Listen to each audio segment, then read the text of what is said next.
Welcome back to Inside the Box. I'm your host, Joanna Lee, and today we are premiering the first episode of our International Women's Day series. Our next guest is a talented, homegrown and Vancouver-based bassoonist, and also the founder of Artemis Musician Society.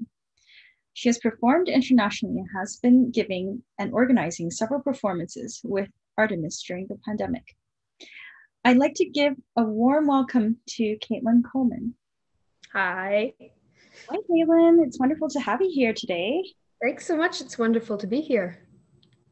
So I was wondering, what is your origin story? How did you get into music?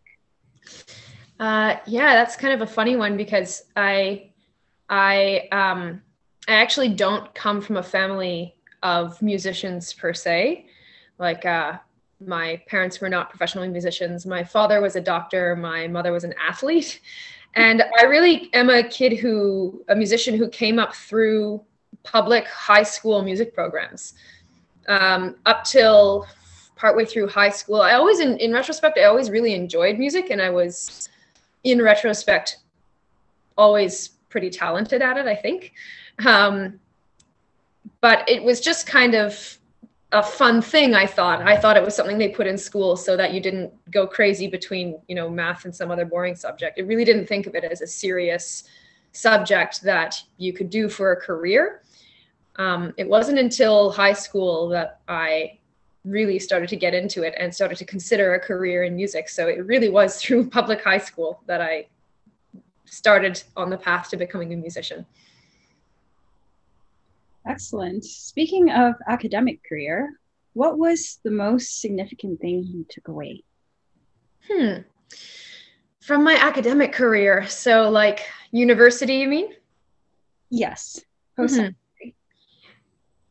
That's a tough one to distill into just one point. If I had to just shoot from the hip right here and now, I would say that honestly, you will always have more to do then you have time to accomplish things. And you will always just kind of barely get things done. You will always wish there was more time. You will never feel like, yes, I have this many tasks and I have all the time I need. So you will just have to get used to making your life work pretty well always with not enough time. And that, I would say, in an overarching sense, that was probably one of the biggest skills I actually took away from university. Yeah, I hear you. So at what point did you think that it actually set you up as a professional orchestral musician? My university schooling, that is? Yes. Well, I mean, it kind of happened slowly. I was quite late to pick up the bassoon relative to most other students at the school. So when I first showed up at McGill in the first year of my undergrad, I was, I didn't even know all my scales. Like I was such a baby compared to the other students. And I felt like I had so much catching up to do. I felt really like I didn't belong there. And it just sort of happened organically, just through focus and contending with the anxieties of committing to a life in music and pursuing excellence, some days better than others, but nonetheless every day. Just that process, through that process of just continuing to keep at it, I grew from this person who just felt like being a professional musician was a dream to kind of organically into someone who just was a professional musician.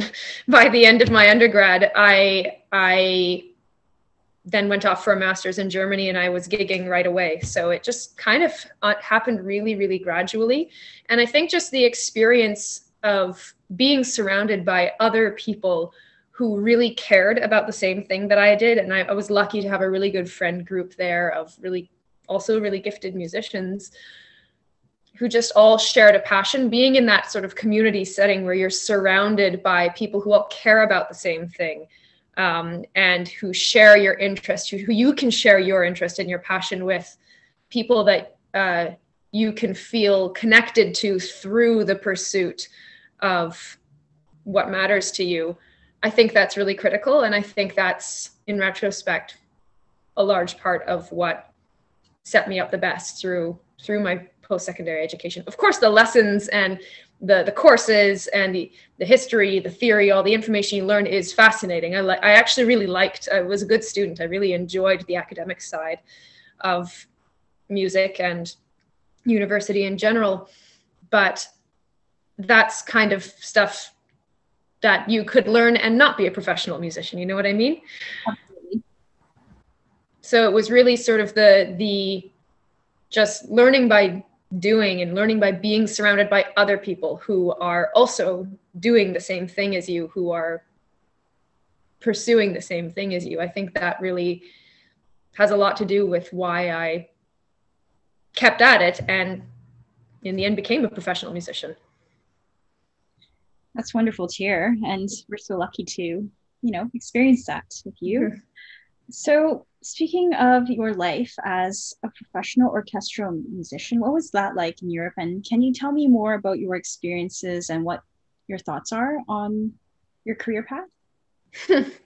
Well, I mean, you could fill many hours of interviews. You could fill probably an entire series with all the varied thoughts that I have about that time in my life and what I observed about that world and community at large through my personal experience. So for the sake of brevity, I'll stick to a pros and cons, sort of highlights and lowlights. In the highlights reel, I would say that working as a professional orchestral musician in the EU, it was really quite special to see how Western European classical music really is integrated into the day-to-day lives of people in the EU in general to a much greater extent than it is here in North America. And that's even people who wouldn't necessarily describe themselves as fans of classical music. There's just sort of a basic understanding that it's a valuable art form that has worth and that adds to people's lives. It helps, of course, that when I was living in the EU, I was living in the place that much of this music comes from.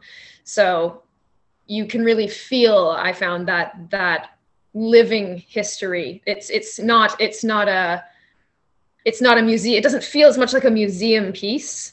It feels more alive, sort of like something that's been passed actively from one generation to the next. So community engagement with music, the sense that music, that Western classical music specifically, serves an emotional purpose for people, is something that lives organically within us, and that there are many ways of accomplishing it, and that it is a natural form of human expression. Those were things that I felt in a much more present way when I was living and working in the European sort of orchestral circuit. I really enjoyed that. Plus the caliber was just great, and the sheer density of orchestras and musicians of this particular type in one area was just made for a very stimulating environment. So, and a very inspiring environment. It was very easy to get into the practice room and just say, yeah, my colleagues are going to be delivering something excellent, and I'm really excited to be a part of that. I'm really inspired by them. I'm driven to be at their level. It made it quite easy to focus in a very sort of almost myopic way on the pursuit of excellence and on my own personal performance. In the cons side of things, I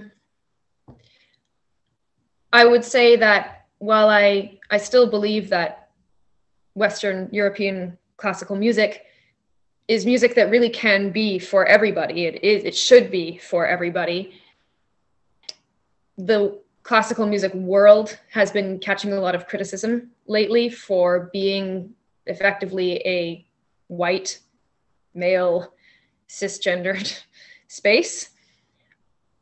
And the fact is that those criticisms are true, that those prejudices are real. Again, I really believe the art is for everyone, but the community, unfortunately, still is very much a community made for white men and cis white men very specifically. And it's all the cons you can imagine that would proceed from that circumstance, I feel I experienced. I'm quite open about my experience of sexual assault within the context of one of the orchestras that I worked in. But I mean, that was simply the most egregious, clear-cut, black and white, very obvious iteration of sexual harassment, sexual violence, gendered discrimination. It was hardly the first. It was certainly not the only experience that I had where I was left feeling less than or exploited, or that my body made me a second-class citizen within my own community. That was something that sense of, or rather that knowledge that there's a hierarchy and you don't belong at the top, and that served as a backdrop for pretty well every day while I was living there. And when before my experiences took such a blatantly sinister and obviously just downright awful turn, I think I found some of that pressure, that I guess you could call it pressure from that ultimately quite prejudiced environment. I think I found it in a way stimulating. I think in a way I found it, I didn't think it was a good thing, but I found it to be like, well, I'll just have to be even better. This will drive me to be better. This will drive me to excel. This will drive me to show them. And that worked for me for a while, but going through what I did and seeing that, wait, no, this whole game is a lie. Like it's not designed for you to succeed. It's not designed for someone like me to win. Let alone a person who, for example, is not white or not cisgendered or not able-bodied. It's designed for a very specific subset of the human population to succeed. And seeing that fundamental dishonesty in the premise of,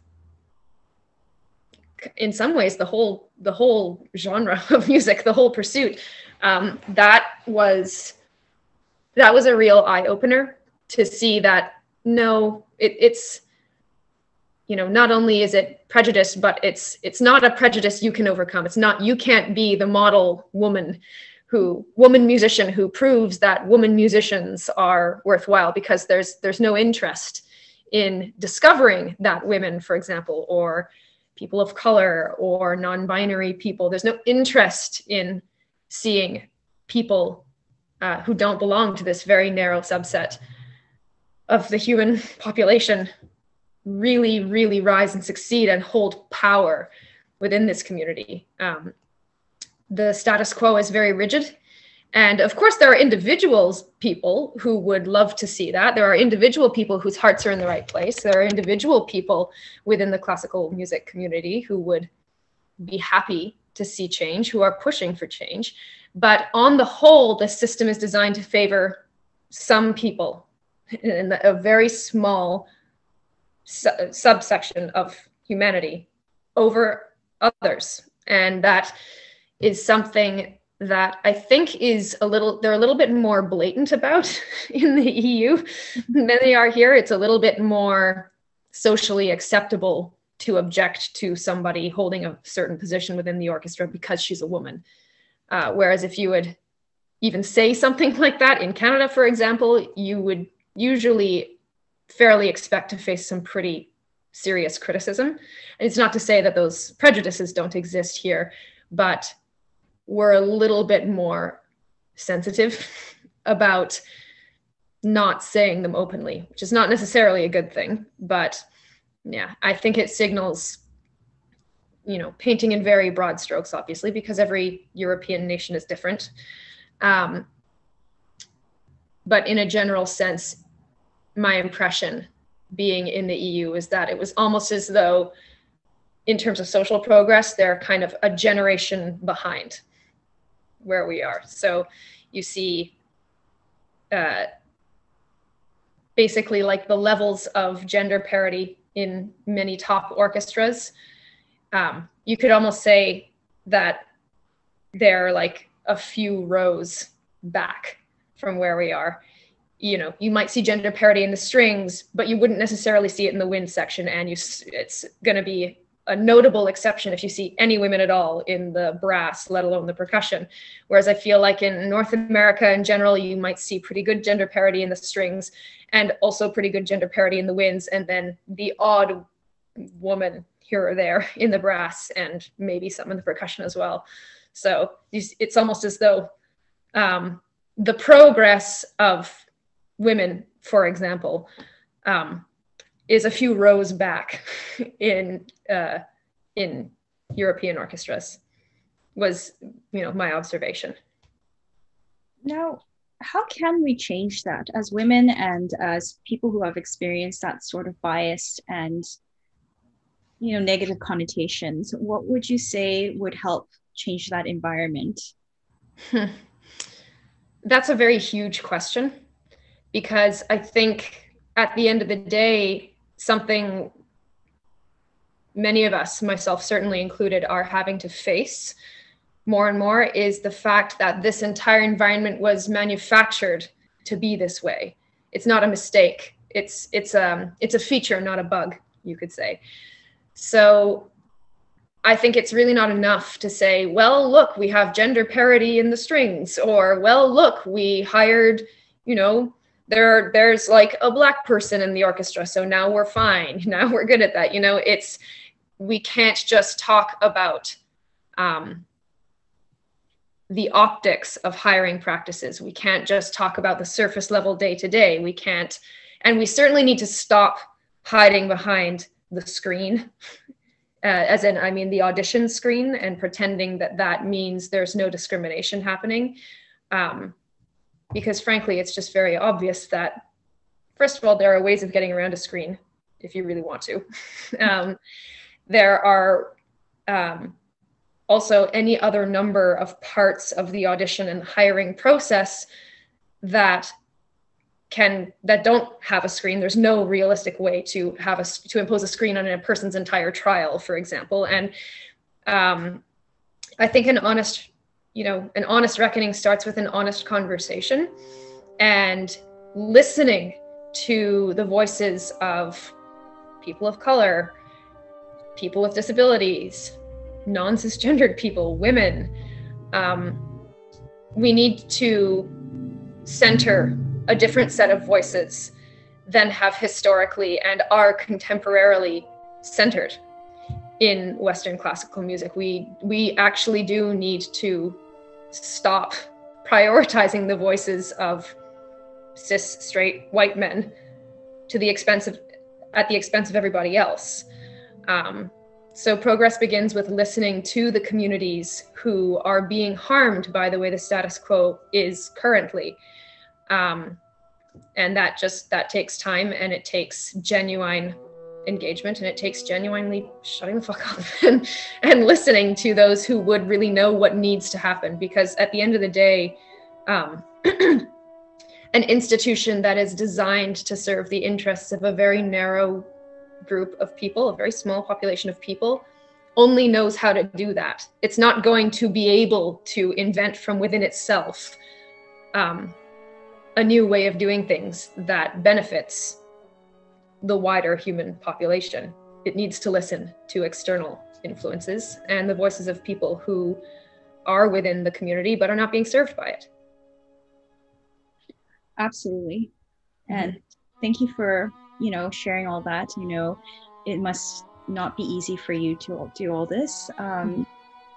But on the flip side, I was wondering, how would you tell or encourage young musicians, especially women, who are striving to be like you or who are experiencing the same sort of or a similar situation as yourself? A similar situation as in, for example, like sexual harassment or assault in the workplace, or Yes. or anywhere in life. Yeah.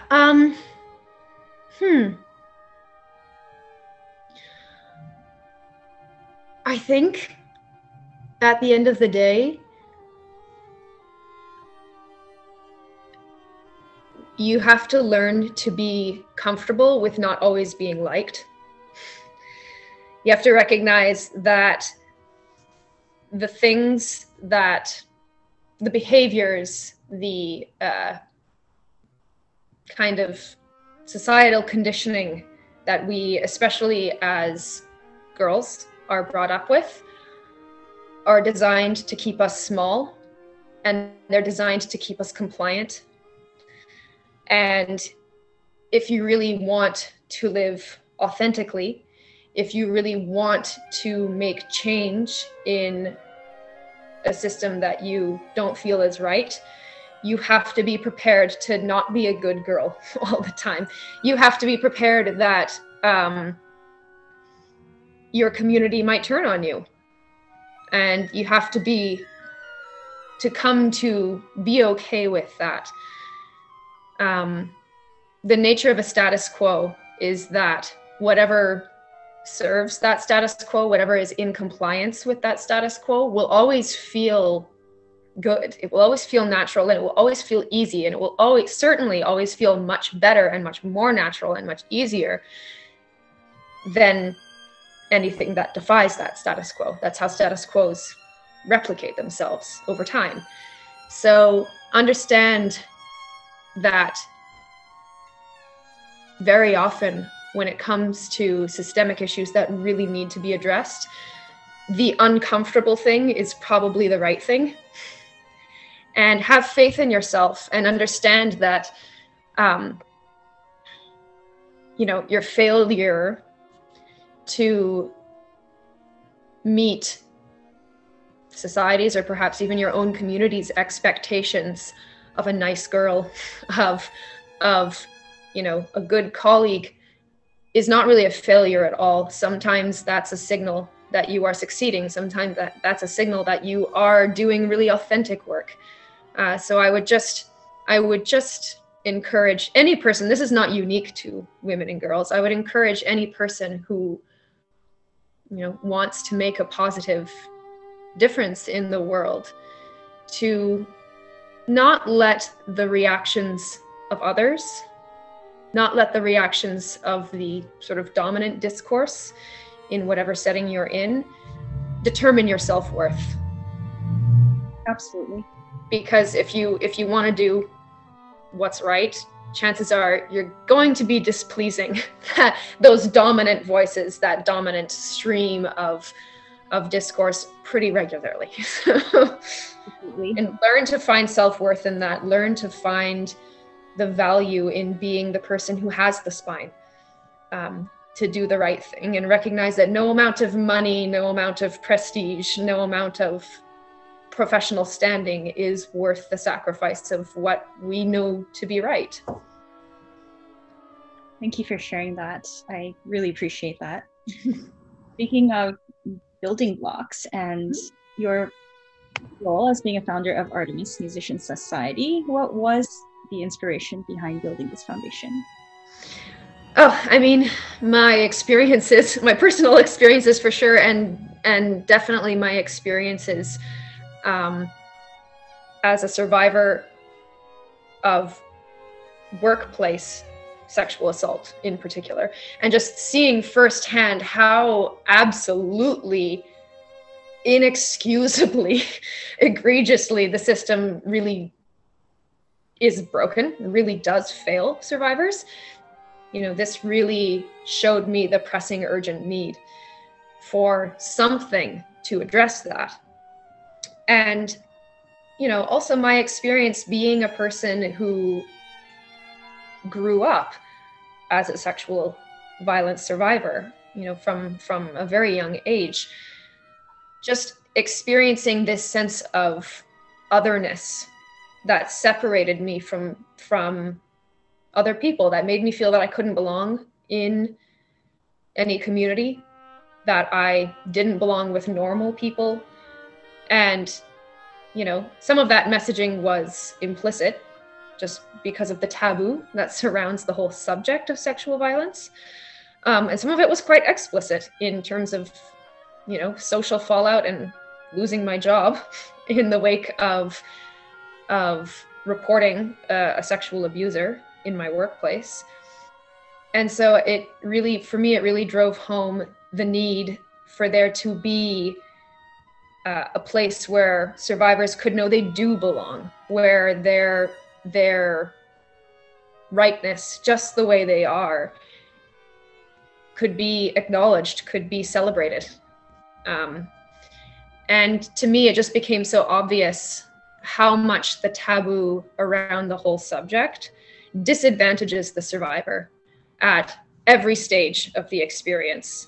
You know, it enables abuse in the first place. It enables abuse that has begun to continue. It keeps survivors kind of a silent, or rather a better way to put it, maybe an invisible demographic. So, which keeps us dehumanized, because people hear the word survivor and they don't think of their grandmother or their brother or their colleague. They think of some faceless, presumed female person on the news who's just ruining their favorite comedian for them. You know, they don't see us as human beings because we don't come forward, because for many legitimate reasons, we can't always come forward. And I wanted to change that. And I really felt that the social stigma and the isolation that we experience was probably the single most powerful weapon that is used against us in this process by perpetrators in particular. And, you know, the enablers of perpetrators in the form of a community that is unwilling to address the issue. So I thought if community support and acceptance can work to the perpetrator's advantage, it could work to our advantage. You know, it doesn't just cut one way. So what survivors need is a place to belong and a family, if you will, of voices that support them and that can affirm their experiences. And frankly, we also just need the opportunity to make really great art, to do what we fucking do, and without having to worry about getting assaulted or being ostracized or cast in a very reductionist light, dehumanizing light, because of the things we've experienced. I really felt as well, just looking around me and seeing not only myself, but other musicians who are pushed out of their community, who are pushed out of their professional communities and pushed out of professional opportunities because they're outspoken. To me, it really seemed like it's such a waste of so many good artists. It's such a waste of talent. And ultimately, it also allows for a lot of very false artistic accounting when it comes to perpetrators. You know, when a prominent person, usually a man, let's say a conductor or a famous soloist or a famous teacher, is accused of sexual violence, so often the discourse around the whole subject centers around his supposed genius and how he's just so good and we can't live without him. You know, he's just so great. We can't fire him.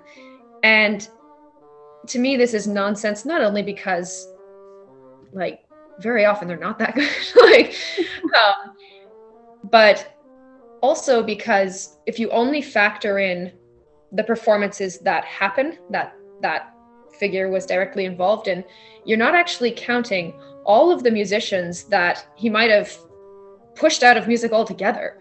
You're not counting all the performances that didn't happen because of him. You're not counting all of the genius that never got to flourish because of him or her, because of them, because of the perpetrator. And if you don't factor those things in, you're left with a completely one-sided picture of this person's contribution to the art form. And it's a very dishonest picture. But obviously it's very hard to count what isn't visible.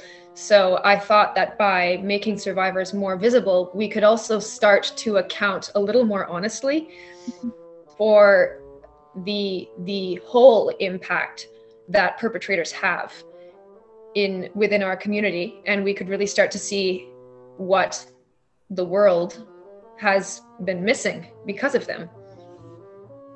Absolutely. Thank you for sharing that. As far as missions and goals go, what would you say your main goals and missions are for Artemis Musician Society? Yeah, so the ultimate goal on the very grand scale would be for an ensemble like Artemis to no longer exist, because no one would be getting assaulted anymore, because there would be no more sexual violence. That is the world that I envision. I don't think that that's going to happen in my lifetime, but I do believe it can happen ultimately. And in the meantime, I would hope that we are able to provide some kind of example to survivors to show that they don't need to be ashamed of what they have experienced. They don't have to keep it secret. Their belonging in the Western classical, European classical music world is not contingent on their silence. And I would like to show both survivors and the wider population in general, the world at large, what we can do. I want them to see that we have gifts, that we have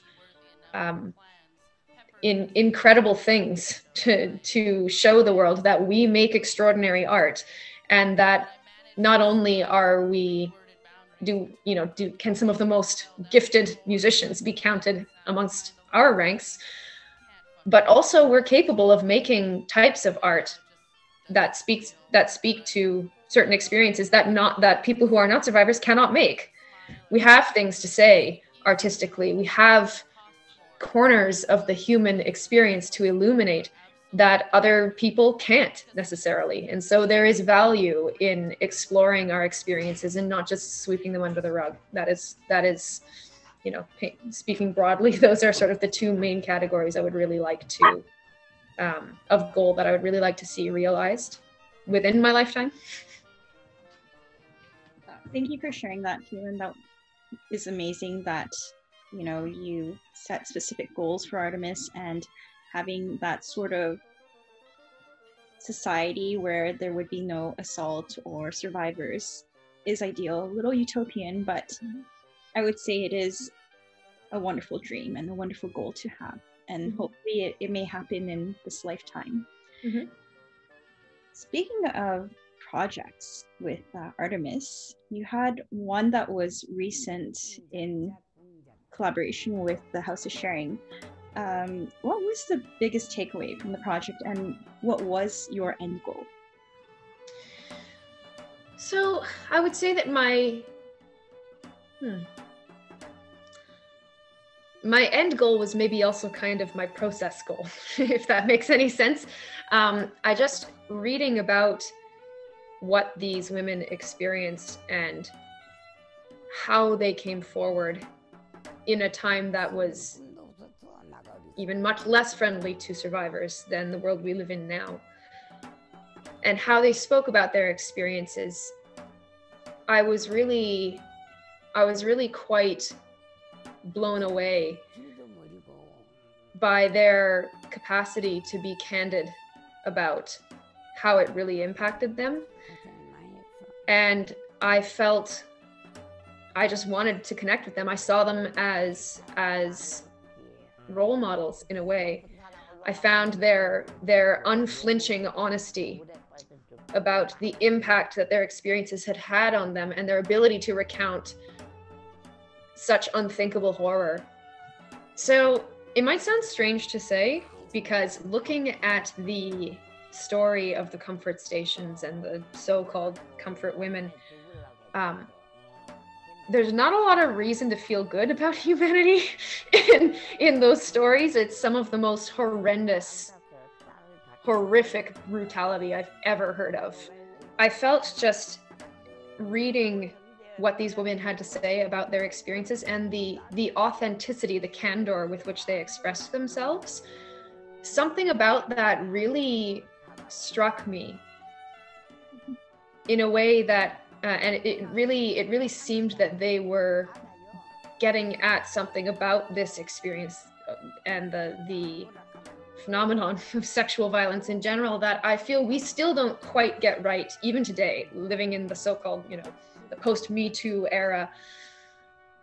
I mean, it feels to me, as speaking personally, as though our society is maybe listening a little more, but they still want to hear a happy story. They still want to hear a story with a happy ending, and now I'm over it, and that's how I triumphed over adversity and became totally fine.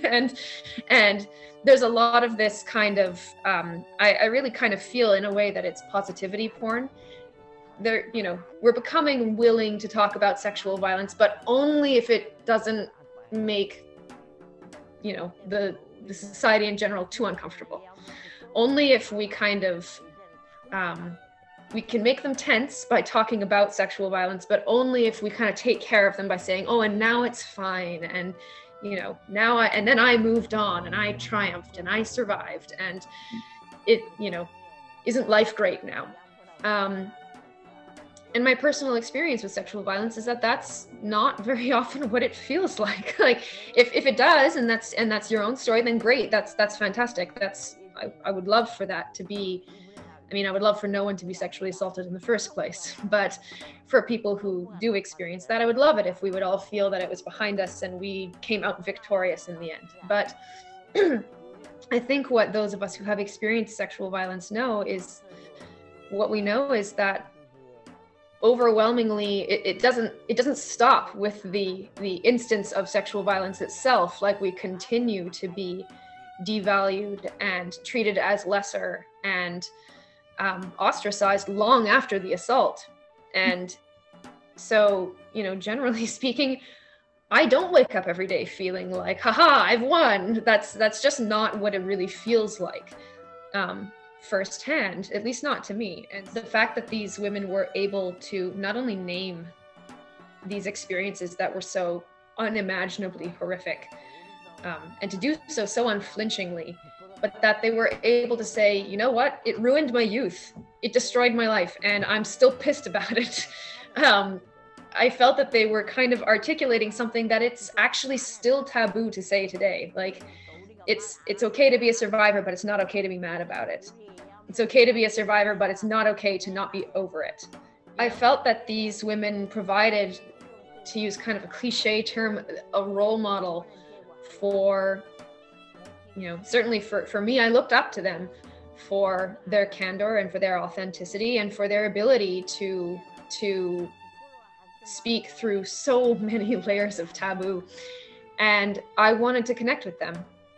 I wanted to meet them. I wanted to learn from them. And, above all, I really wanted the world to know what had happened to them. I wanted to show them that they're not going to be forgotten, that we're not going to allow the world to forget them, that they have, in a way, my goal with that was very similar to my goals with Artemis at large, because as these women are very late in their lives, they're almost all in their 90s now, and they might never see the justice they deserve in their lifetimes. Sadly, many of them haven't. So I wanted to show them that there are going to be some of us carrying on this fight, whether they're here or not, that we're not going to let their legacy be forgotten. And I wanted to educate people about what actually happened, because I was astonished. Like, even in my line of work and given my areas of interest, I stumbled upon their story completely by accident. Like, I had no idea that this whole huge atrocity had happened. And so I figured, if I didn't realize that, probably there are a lot of people who don't realize that. So I wanted to change that. I wanted to raise awareness. I wanted to demonstrate care. I wanted to demonstrate solidarity, and I wanted to educate people. Absolutely. And the fact that they're forgotten in history textbooks, it's absolutely infuriating. Yes, yes, absolutely. Why didn't I learn about this in high school, you know? Well, Like, I had a different story. My high school history teacher actually did bring this up, and he also brought up the fact that it wasn't just the Koreans that had the comfort women; it was all over Asia, even Australia, and it was just a terrible, terrible thing to have witnessed and experienced, and life would never be the same. Thank you for sharing that, Katelin. I really appreciate your insight on this. And I was also wondering, are there any projects you are currently working on? Well, with Artemis, I'm currently working on getting the kind of getting the project we did about the comfort women, the music, I should say, maybe that we made about the comfort women and with the comfort women's voices, the audio that I recorded. We're getting this made into a podcast. So the goal of this would be yet more education, yet more information, and just another form of media for people to experience this story and to learn more about it and to experience the music that we made. So we're working with Jasper Yip on getting some interviews done, and that's sort of the main focus at the moment. But otherwise, I'm always thinking up other things for Artemis to do and other projects for the future. Right now, it's a bit of a funny time because of coronavirus. But I suspect that for that reason, a lot more remote collaborations and things like that will be in Artemis's future.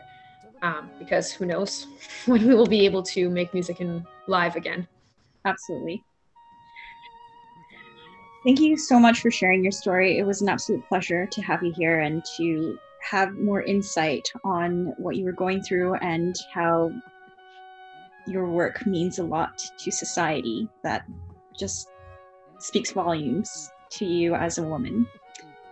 And my final question would be, how would you celebrate International Women's Day? How would I celebrate International Women's Day? I mean, if we look at the way I celebrated it this year, meaning yesterday, I celebrate it by just trying to take care of myself, frankly. But in reality, I in the past, I've done, I've taken the time to look back at female figures through history that I admire, and to learn more, frankly, to educate myself more about women who have accomplished extraordinary things in history and, who didn't make it into our history textbooks because of their gender. And I just think the best way really to celebrate International Women's Day is to genuinely value the women, not only in history, but in your life today, to promote, support, and acknowledge the women in your life, the women in your field. Make an effort to, if you work in a very male-dominated field, make an effort to find female innovators, female leaders within your field. Look for what they're doing and make an effort to support them and fight for gender equality.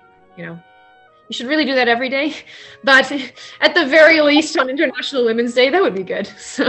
Absolutely. And I do value you and appreciate you. So thank you, Katelin. I value and appreciate you too. It was absolutely lovely having you here today. Thank you for joining us, everyone. After this, there will be a special performance of Katelin, so please enjoy. Don't forget to hit the like button, subscribe, and hit that notification bell. Until then, take care. Bye. Bye.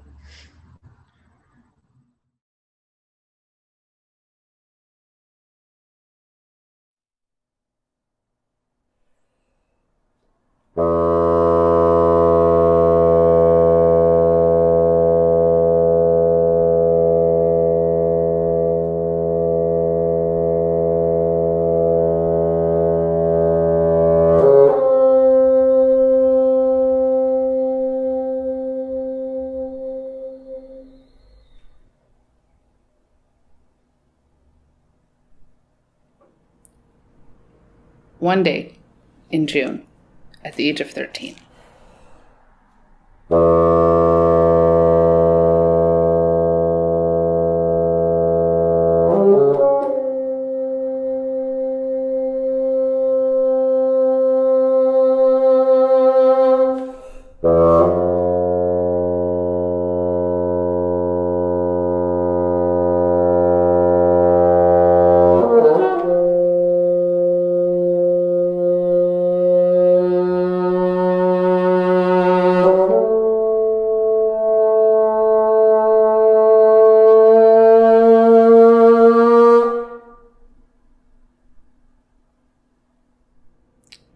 I had to prepare lunch for my parents who were working in the field, so I went to the village well to fetch water.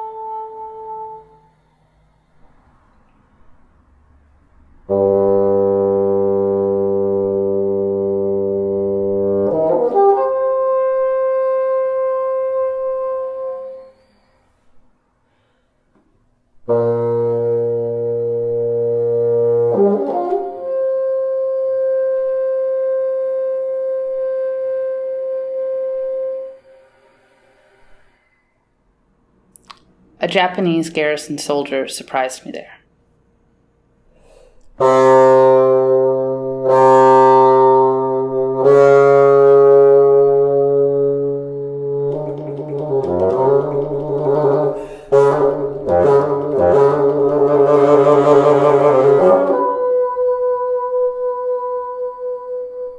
And took me away.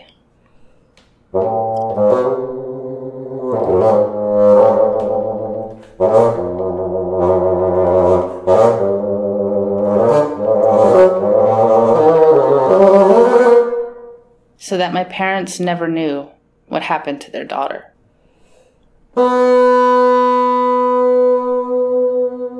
I was taken to the police station in a truck.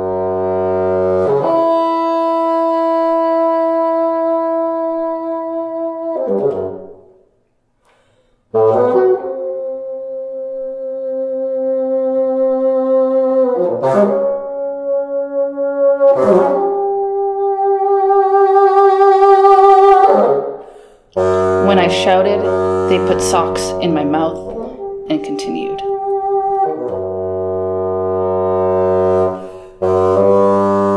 The head of the police station hit me in my left eye because I was crying. That day I lost eyesight in my left eye.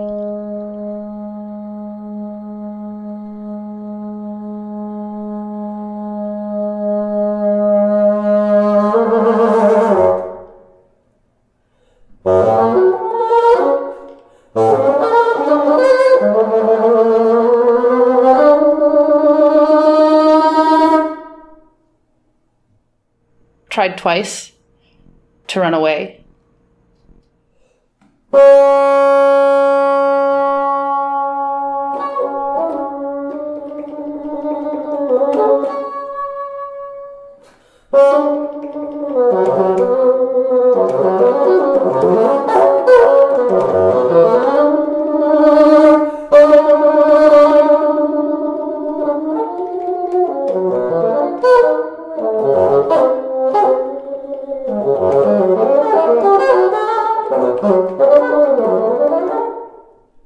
But both times, we were caught.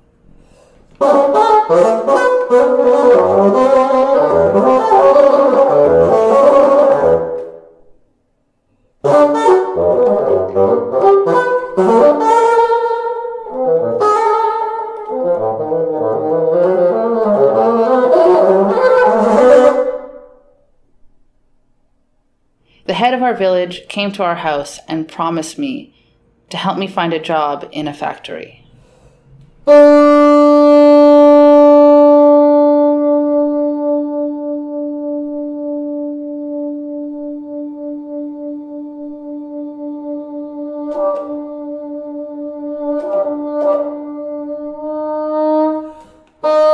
Because my family was so poor, I gladly accepted.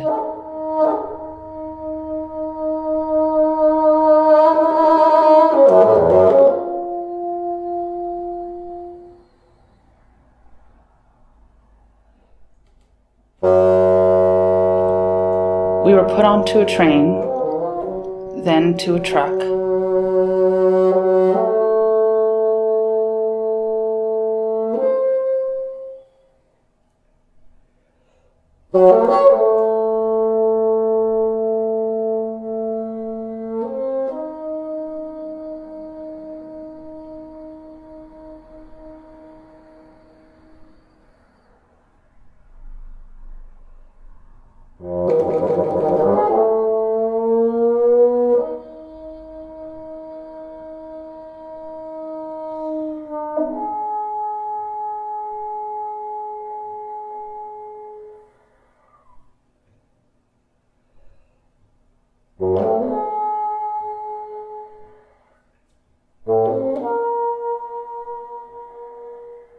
I realized there was no factory.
One Korean girl demanded why we had to serve so many, up to 40 men per day.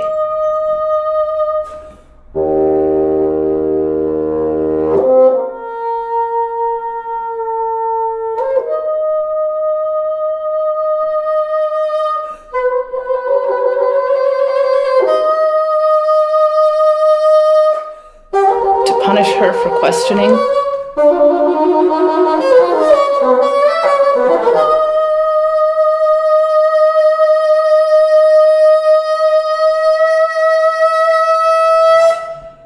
she tried to resist.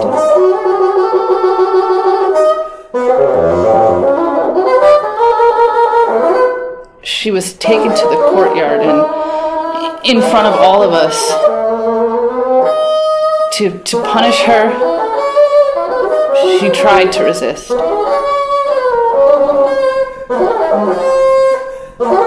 She tried to resist.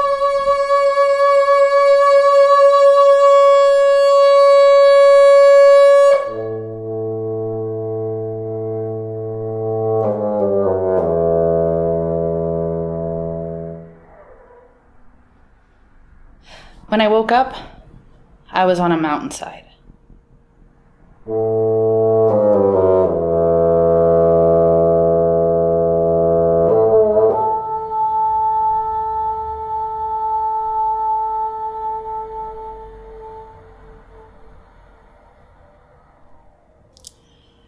Presumably left for dead.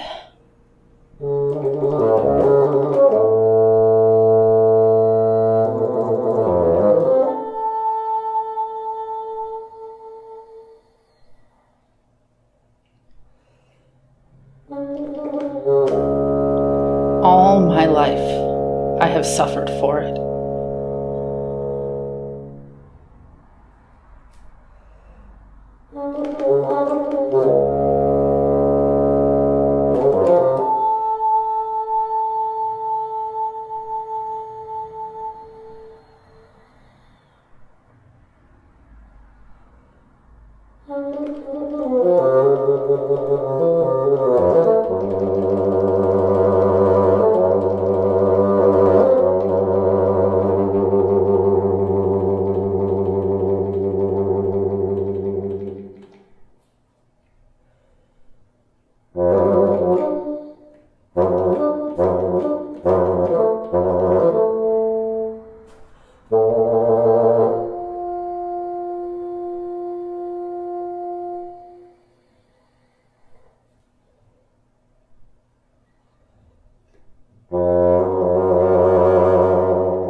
Jakung jak jakung.